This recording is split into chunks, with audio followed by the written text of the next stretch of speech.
lang ako titigil sa pagtatrabaho. Kasi itong nangyari sa amin, blessing ito sa amin. Pagkapos nito na bukasan, may bagong araw na naman yan, may bagong mga challenges na naman yan. So para sa akin, para sa amin, continue lang kami sa pagtatrabaho.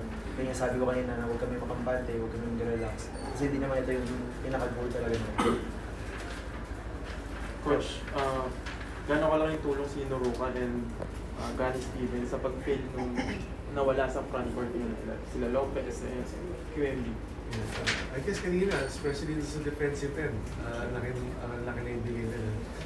And yung rebound sa amin, improve na natin through sa hard work na laro. So, iba-iba naman kasi di ba yung capability na pa yun. But then, kung ano man ang kailangan ng team as of now, naprovide naman nila. And I'm sure, hindi naman sila titigil din para mag-improve. Coach, obviously may mga pieces na nawala this UAP season, pero ngayon, kanina si Jerry, 12 points in the first half, pero 1 point lang siya second half. Can you talk about the depth of the Fighting Maroons moving forward?